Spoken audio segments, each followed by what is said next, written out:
talking about how I failed Queer Blackathon and Magnus Chase in Sort of Summer. So for Queer Blackathon, I had set myself to read 4 books. Well, 3 books and 1 novella.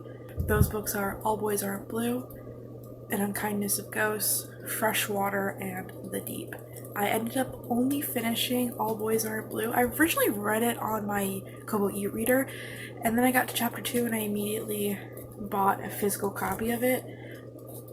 I fell in love with this book to almost an unhealthy degree, to the point where this was all I was thinking about for the entire weekend. I was really impatient to start Queer Blackathon. I had finished the book that I was currently reading, and I was just like, 4 hours till midnight. So I started reading Her Royal Highness to speed up the time, and I got invested into that, so I had to finish that, and so that took up a chunk of my time in the early morning, which was a fucking mistake. I should have just waited to watch on YouTube. I don't know. So I started reading All Boys Aren't Blue, and like I said, I immediately bought a physical copy of it.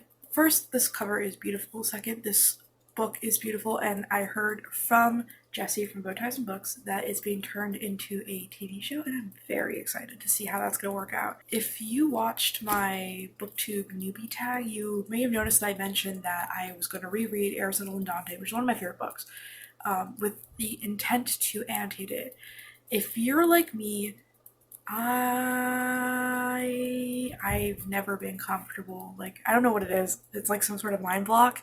I've never been comfortable writing in books, highlighting in books. My girlfriend does it all the time, and it always I had a visceral reaction when she told me her copy of Aristotle and Dante was highlighted to high heaven. I was like, what? I'm okay with for me personally, I'm not gonna be like, oh my god, you highlight your books. No, for me personally, I just can't bring myself to do it. I don't know what it is. The closest I've gotten to annotating a book was reading Gideon the Ninth and just underlining with a pencil very lightly all the lines that I liked. So that's the closest I've gotten. But when I was reading All Boys Aren't Blue, I found myself using the highlight function in my e-reader to highlight so many I don't think there's a chapter that doesn't have a section highlighted in it, at the very least. And I think the first couple of chapters I had 10 sections already highlighted off. So I really wanted to overcome my weird squick about highlighting in a book. I'm going to be doing a more comprehensive review about my feelings and emotions towards this book, and how I think that this is a great book for queer teenagers to read, especially before going to college. This is the kind of book that I wish I had when I was in high school, and the kind of book I wish I had before I went to college. It's just beautiful, and it really does highlight the intersection between blackness and queerness very well. The only reason why I'm delaying on doing a review is that for MB Book Club, they're going to be doing their discussion on, I believe, July 7th. So I wanted to wait a little bit after that so I can, one, see the discussion questions, which may eventually lead my review. And so that way I can develop my own feelings and emotions towards it. Because I feel I still feel I haven't processed it fully. I spent the entire day Saturday just recovering from reading this book. I was going to take that day to read An Unkindness of Ghosts. I got through the first 2 chapters. And that's not me being oh my god, An Unkindness of Ghosts is not good. It's really good. I love sci-fi. I'm enjoying the world building so much. It quite literally is that this book was so good, I couldn't read anything. I've experienced a book hangover before. This was post-book depression. I was just so out of it the entire day because of this book. I'm still reading An Unkindness of Ghosts. I'm about halfway through the book, and like I said, I'm immensely enjoying the world building. Riordan Solomon does a really good job with their world building, in a sense that there's a big problem in sci-fi when it comes to world building, where you either don't give you give too much, or you don't give enough, so your readers are left to wonder what the fuck is everything's going on, or it's the character is stupid because they don't know basic terminology and basic technology of their own world.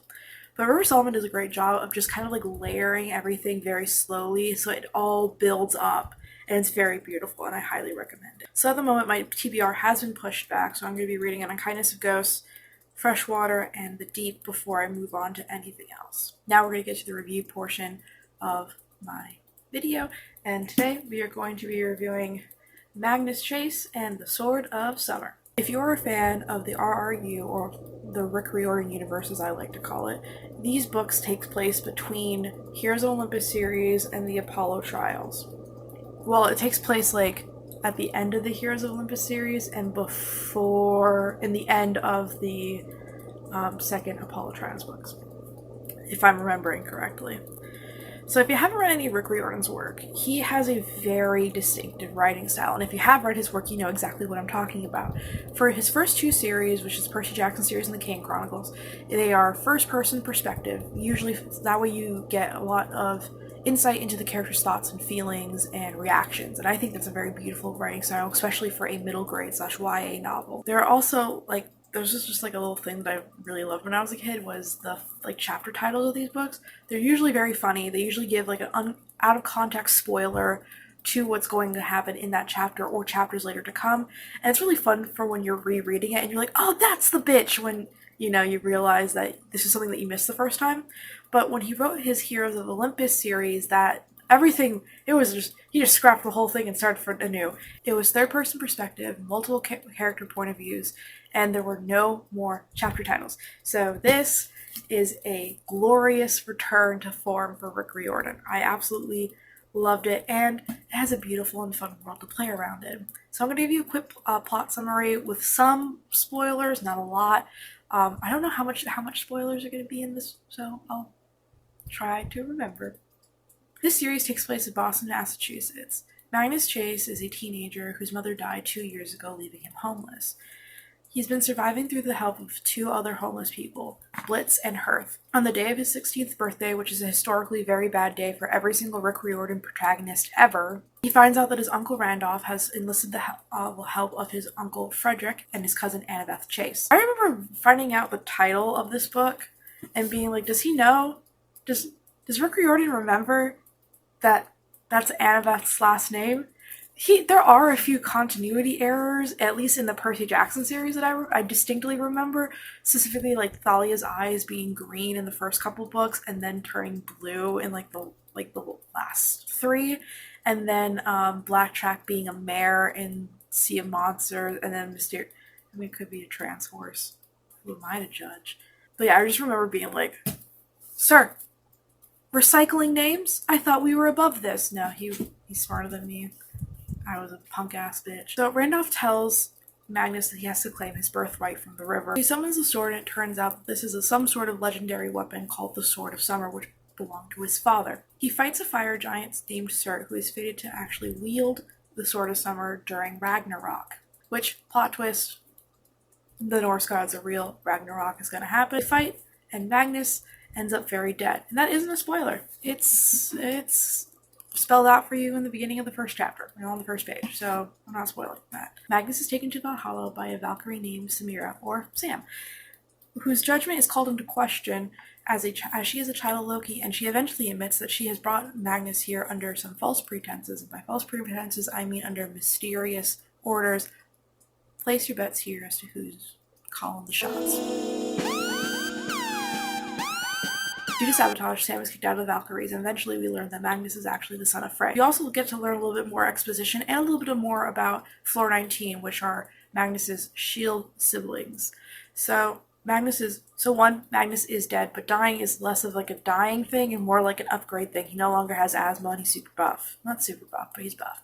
In order to get to Valhalla, a person must make an unplanned heroic sacrifice with a weapon in their hand. We are introduced to Magnus's teammates, shield siblings, TJ, Mallory, Halfborn, and X. During this point in the series, the Hallmates, Floor 19, they don't have personalities. They have a little bit of a personality, and they get more character development in the later two books, but for the time being, they're not necessarily the most compelling characters. They're very interesting, and I love them all very much, but that ain't it, Chief. Blitz and Hearth break Magnus out of Valhalla. It turns out Blitz is a dwarf named Blitzen, and Hearth is an elf named Hearthstone, and they've known Magnus' status as a demigod for some time.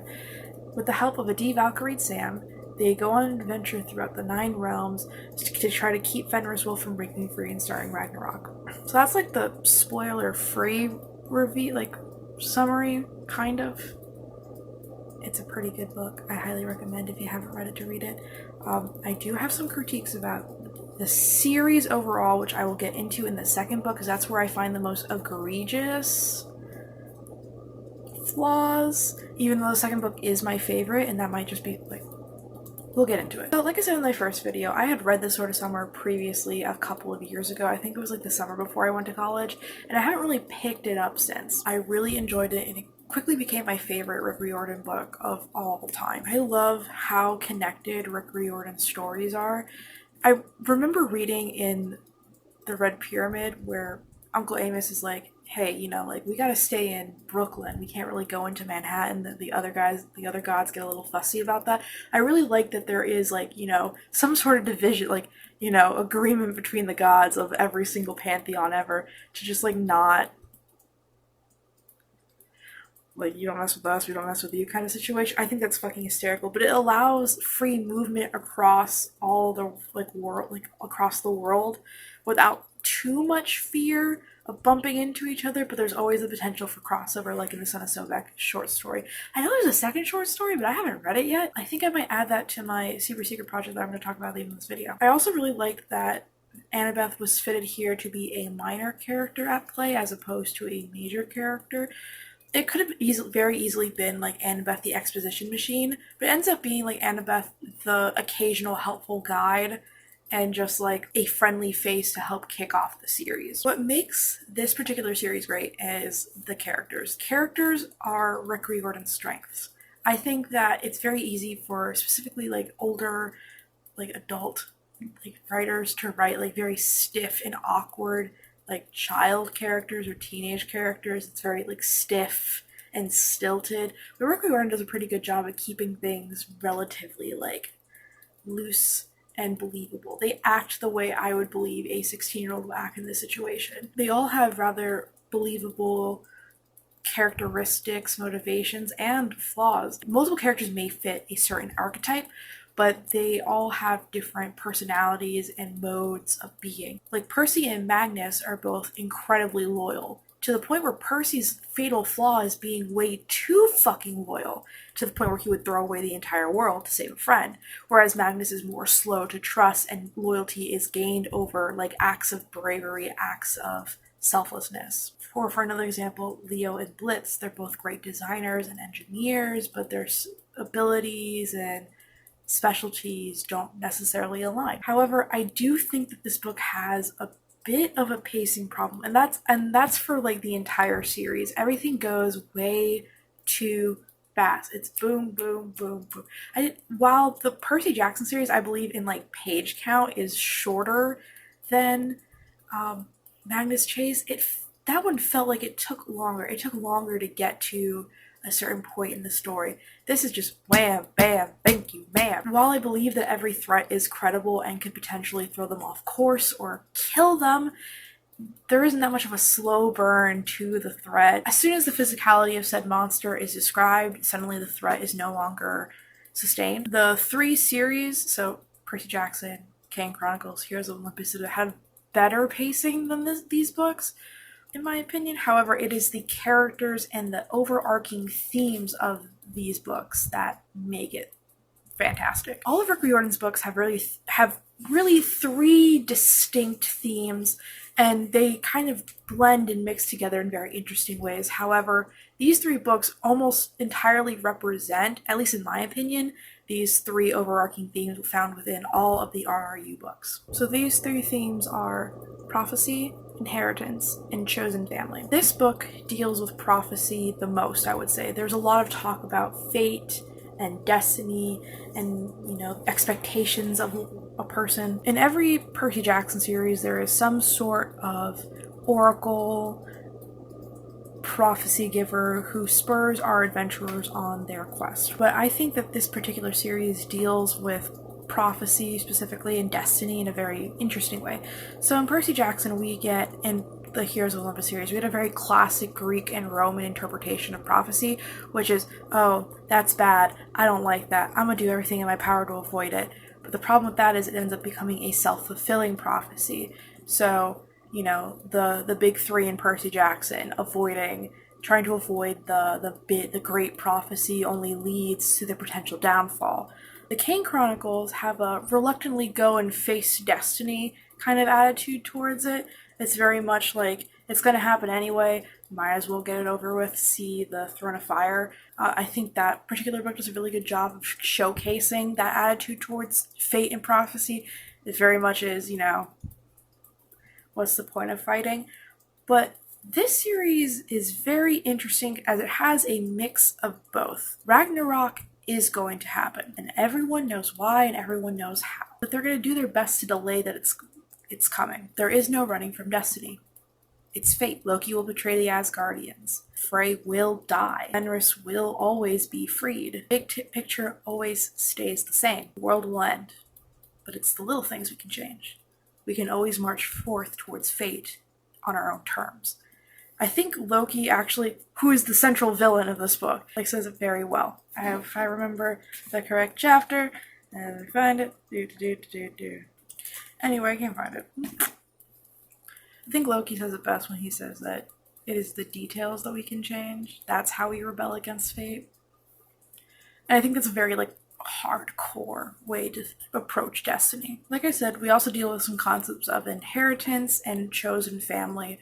So we have Magnus choosing his shield siblings over, loyalty to the Valkyries. We have Magnus reaching out towards his inheritance, which is the Sword of Summer, which is his father's legacy. Like I said, I think that the other two books deal with these themes a little bit more in depth. So the second book is more about inheritance, and the third book is more about chosen family.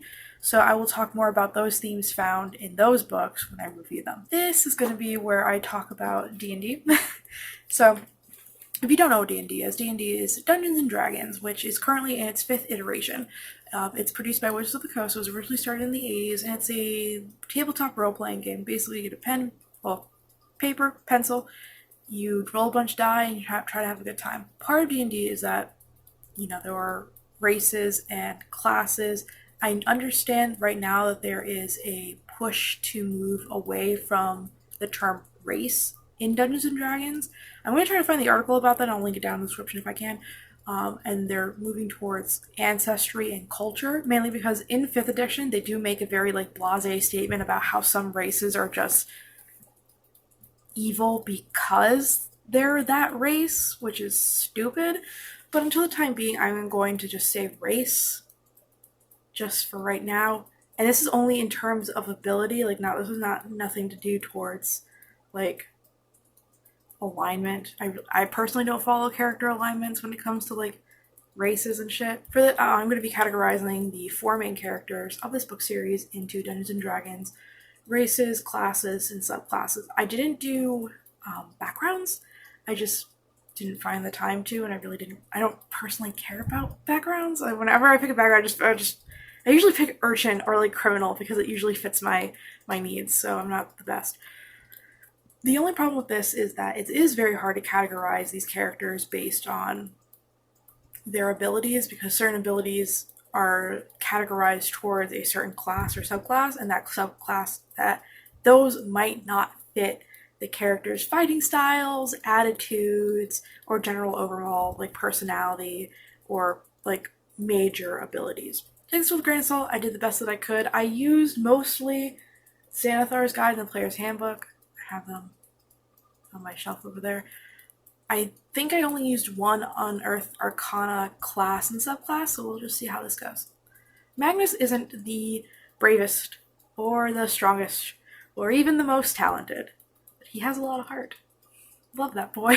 As a son of Frey, he is resistant to extreme temperatures, both hot and cold, and can use magic to heal his friends as well as make his enemies drop their weapons. While he is our main protagonist, by every definition, Magnus Chase is not a hero. He is the person who supports his teammates. He's not the one fighting on the front lines, and for that I made him a neutral good, half-elf bard from the College of Valor. I also have him have a few levels in Cleric, and I'll explain why in a second. So Magnus demonstrates that he is not a fighter. It is best said both in the final battle of this book and the final battle of this series. In the final battle of this book, he mentions that his sword, the Sword of Summer, which is eventually named Jack because it can talk, and is best wielded when you let go. I debated on whether or not I would put him in the College of Swords because, he is quite an adept swordsman, but I do think that his abilities come more from the fact that Jack is a magical sword of legend as opposed to Magnus's actual abilities. That's not to be like, oh, Magnus can't fucking fight, but Magnus can't fucking fight. I also gave him a few levels in cleric, specifically the life domain, and I would figure that he would, be a cleric of his father Frey. Through the series, Magnus is shown to have the ability to heal people from their physical wounds, as well as to take on part of the burden of their emotional wounds. He isn't really able to, heal from, extremely life-threatening injuries, and there is a point where his abilities will get taxed too far. He won't be able to bring somebody back, which is why I only gave him about 3 levels in life cleric. So his ratio is level 17 bard, level 3 cleric. I also debated on whether or not I would make him a cleric or a paladin, but the paladin fighting style and oaths didn't really fit him very well. Samira al-Abbas is your typical teenage Valkyrie, taking heroic souls to Odin's afterlife. But even before she got the magical promotion, Sam was by all definitions a hero. As a devout Muslim, her religion is seen as a strength, as it gives her the resolve to continue fighting. Because I am not a Muslim, I cannot take a firm stance as to whether or not this is good representation, bad representation, and there is one scene that literally gets on my nerves every time I read it, and it's in my favorite book, it's in the second book, and I will talk more about that in depth in my review of the second book. So, I just put a pin in that for right now. Just put a pin in it. But Sam is one of my favorite characters. She is strong and steadfast and loyal. I would talk more about her personality in the second book because there are great parallels between her and her sister that I just think is chef's kiss. Because of all of her devotion and her loyalty, I made her a lawful good changeling paladin of Odin, specifically following the Oath of Devotion. So one of Sam's strengths is her faith and devotion, as I said. It is never seen as something holding her back, and it would have been really easy for Riordan to make it so. During the book, she's offered to drink from the waters of Mimir, who is a head god. He is a god that is a head, and when you put him in water, his water can give you, magical, knowledge and shit.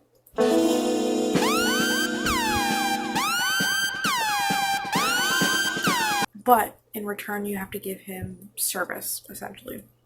Sam refuses because even though she was rejected by the Valkyrie, she still finds herself loyal to Odin. I also like the tenets of devotion. I feel like they fit her character very well. Honesty, courage, compassion, honor, and duty. Sam lives out these very well, and there are more examples of this in the second book. I was also tempted to give Sam a few levels in Druid, specifically for the ability to wild shape. So because she's a child of Loki, she's able to do shapeshifting. She chooses not to use it, which is why I decided ultimately not to make her a druid. But I decided to give her, to make her a changeling because that would give her the ability to change shape at will to some degree, just not into an animal. Blitz, or Blitzen, is a son of Freya and is a craftsman through and through. His ability to transform materials into not only functional but fashionable armor is par to none. He is a fun character, and Bliss's relationship with Hearth is, I think, purposely left ambiguous, so you can read into it in any way you want, which I personally love because I like to think of them as partners. The only reason why I don't say boyfriends is because boyfriends is too soft a word for them. I feel like that doesn't describe all the crap they went through together and how much they love each other. They are partners. Because of that, I made Blitz a true neutral mountain dwarf artificer, specifically an armorer. This is the class and subclass leader from Unearthed Arcana. Much like Magnus, I see Blitz as more of a support character. And I also like to think that Blitz does his best work when he's not under pressure. I also gave him one singular level in Warlock in service to Mimir, the Celestial. His ratios are level 19 Artificer, level 1 Warlock. That does give him some magical abilities, but nothing too overpowered. And just because, again, he drank the water, service to Mimir. Hearthstone, on the other hand, is an elf and is the only known mortal rune magician. His abilities include being stoic as hell, coming in clutch, and having the most tragic backstory, which is shown in Book 2. There's a reason why Book 2 is my favorite. We'll talk about that later. Hearth has a runestone for every occasion, saving everyone at least 3 times throughout the course of the novel. His intelligence and wit are only matched by his loyalty and love for his chosen family. So, because of this, I made him a true neutral high elf, Warlock of Mimir the Celestial, pack of the tome specifically. My cousin tried telling me about something called a rune scribe, which is a prestige class, but I didn't understand it because I was a dumb bitch and I was not about to read 10 pages of D&D for a book review. So we just made him a warlock. I think that, again, service to Mimir, only able to do very few spells and requires a period of rest in between, but able to do like very small things almost limitlessly. But for a middle grade YA novel, there is a lot to unpack here. The book talks about homelessness, wealth inequality, racism, Islamophobia, ableism, queerphobia. I'm really impressed that this is coming from a wealthy, cishet, white, able-bodied man. While this book would be more powerful coming from an own voice author, again, this is coming from a relatively popular author who has ties to, like, Disney. So the fact that this is even out and is a very popular YA novel is very impressive to me. Also very happy that Rick Riordan started his own publishing house, Rick Riordan Presents, in order to allow authors of color and other own voice authors to write about their culture and their mythology in a way that is respectful and also very much in line with Percy Jackson. I remember being a kid and hearing about a Polynesian kid asking him, well, are you going to write about Polynesian myths? And he said, well, no, because I don't know anything about them. But let me find an author who does. Speaking of Rick Riordan Presents, I've noticed that some people have started a Rick Riordan Presents readathon. And while I think that's great, I think that we could do better. I think we as a community can do more. And by more, I mean read more. If I'm remembering correctly, The Tower of Nero is going to be the last Rick Riordan mythology book. It is going to be the end of an era, and it means a lot to me, and I'm sure it means a lot to a bunch of other people as well. Rick Riordan has been a staple of my childhood since I was in like the 5th grade. Like I said, these books have been with me through thick and thin, and I would not be the person who I am without them. So, I have created my own challenge. Let's just say I'm going to be committing an act of hubris very soon. As I said, I did not finish Queer Blackathon, at least my Queer Blackathon. Though I'm very happy that I found books that are written by Black queer authors that celebrate Black queer culture. I'm going to try to read 33 books in 30 days. Okay, let me explain. I'm going to be reading every single Rick Riordan mainline series and every Rick Riordan Presents book in order. I'm going to try to do this before Tower of Nero is released sometime in September. I believe it's September 29th. So like if 2 book series or books came out around the same time, I'm going to read the series that came first. So whatever the first book in the series was released is the series. I'll read that series first, then the next one on the list, so on and so forth. I'll read you my TBR for August going into September. And I want you to wish me luck because it's 33 books, not including Tower of Nero. And some of these books haven't even been out yet. So we don't even know if I'm going to be able to read them. But, so it's the Percy Jackson series with The Lightning Thief, Sea of Monsters, Titan's Curse, Battle of the Labyrinth, Last Olympian, The Kane Chronicles, with Red Pyramid, Throne of Fire, Serpent Shadow, and I'll try to throw in, like, Son of Sobek in the second, novella in there, because I think they're interesting and I love crossovers. Next is Heroes of Olympus with Lost Hero, The Son of Neptune, Mark of Athena, House of Hades, and The Blood of Olympus. And then I'm going to reread the Magnus Chase series again this year with The Sword of Summer, Hammer of Thor, Ship of the Dead. Normally I would put the Trials of Apollo after Magnus Chase, but I'm going to put that at the end because that's what, like, trying to read these before the last Trials of Apollo's book come out. So we'll see. This is where we get into the Rick Riordan Presents book. So I'm putting the single standalone books, or at least the books that don't have a complete series or a second book here. So that's Dragon's Pearl and Race the Sun. Then we have the Pandava Quartet, so the End of Time, Song of Death, and Tree of Wishes. The last book, I don't remember what the title of it is, not coming out until next year, so we're just gonna. So then we have the Stormrunner series, which includes Stormrunner, Firekeeper, and Shadowcrosser. Shadowcrosser comes out September 1st. Next we have Sal and Gabby Break the Universe, Sal and Gabby Fix the Universe. Simple. Tristan Strong punches a hole in the sky, Tristan Strong destroys the world. Then we have the Paolo Santiago book, which is coming out on August 4th, 2020, and that's The River of Tears. And then I'll finishing all of this up with the Apollo trials, including the Hidden Oracle, Dark Prophecy, Burning Maze, and Tyrant's Tomb. I want you to know that I've read every single Rick Riordan book except the last three.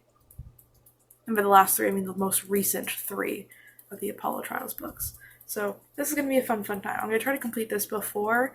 I won't be doing comprehensive reviews of these books, but I might be doing like reading vlogs as so you know how I'm doing, what are my feelings about the newer books, stuff like that. And if you would like, I would be pretty fucking stoked if somebody would want to do, like, buddy read these with me. I think that this could be a fun group project, especially for people who are, one, interested in Rick Riordan books, interested in the Rick Riordan Presents books, or just wants to do like a newbie booktuber collab. I think that this would be a great fun little project for all of us. So other than that, thank you so much for watching this rambly ass video, and adios hermanos.